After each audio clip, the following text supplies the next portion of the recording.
अकबर के महल में कई कीमती सजावट की वस्तुएं थीं, लेकिन एक गुलदस्ते से अकबर को खास लगाव था। इस गुलदस्ते को अकबर हमेशा अपनी पलंग के पास रखवाते थे। एक दिन अचानक महाराज अकबर का कमरा साफ करते हुए उनके सेवक से वह गुलदस्ता टूट गया। सेवक ने घबराकर उस गुलदस्ते को जोड़ने की बहुत कोशिश की, लेकिन नाकाम रहा। हार कर उसने टूटा गुलदस्ता कूड़ेदान में फेंक दिया और दुआ करने लगा कि राजा को इसके बारे में कुछ पता न चले।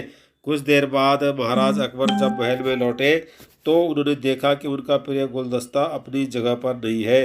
राजा ने सेवक से उस गुलदस्ते के बारे में पूछा तो सेवक डर के मारे कांपने लगा, और सेवक जल्दी में कोई अच्छा बहाना नहीं सूझा तो उसने कहा कि महाराज, उस गुलदस्ते को मैं अपने घर ले गया हूँ ताकि अच्छे से साफ कर सकूँ। यह सुनते अकबर बोले, मुझे तुरंत वो गुलदस्ता ला कर दो।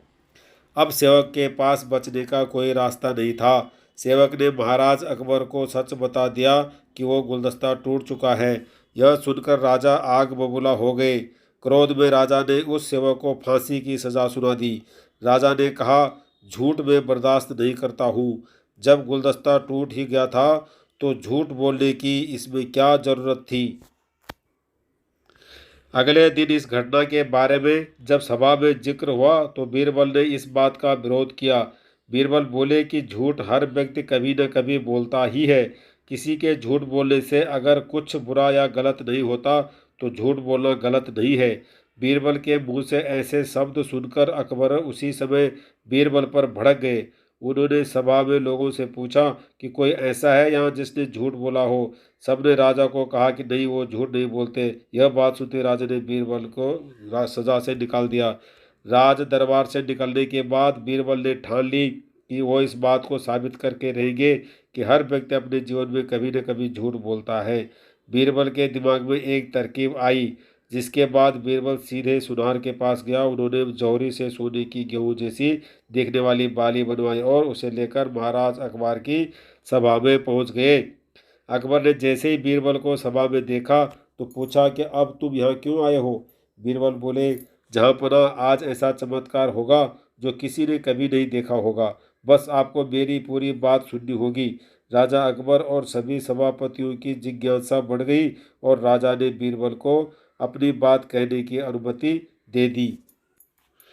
बीरबल बोले, आज मुझे रास्ते में एक सिद्ध पुरुष के दर्शन हुए।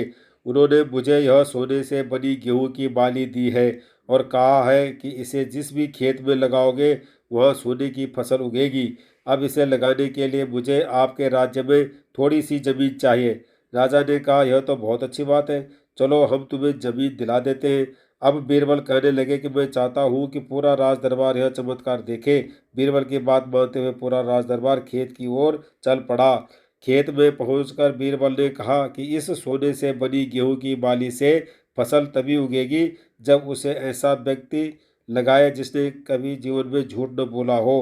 बीरबल की बात सुनकर सभी राज दरबारी खामोश हो गए और कोई भी गेहूं की बाली लगाने के लिए तैयार नहीं हुआ। राजा अकबर बोले कि क्या राज दरबार में कोई ऐसा व्यक्ति नहीं है जिसने अपने जीवन में कभी झूठ न बोला हो। सभी खामोश थे। बीरबल बोले, जहाँ पना अब आप ही इस बाली को खेत में रोप दीजिए। बीरबल की बात सुनकर महाराज का सिर झुक गया। उन्होंने कहा, बचपन में मैंने भी कई झूठ बोले हैं, तो मैं इसे कैसे लगा सकता हूँ। इतना कहते ही बादशाह अकबर को यह बात समझ आ गई कि बीरबल सही कह रहे थे कि इस दुनिया में कभी न कभी सभी झूठ बोलते हैं। इस बात का एहसास होते ही अकबर उस सेवक की फांसी की सज़ा को रोक देते हैं। कहानी से सीख, बिना सोचे समझे किसी को बड़ा दंड नहीं देना चाहिए।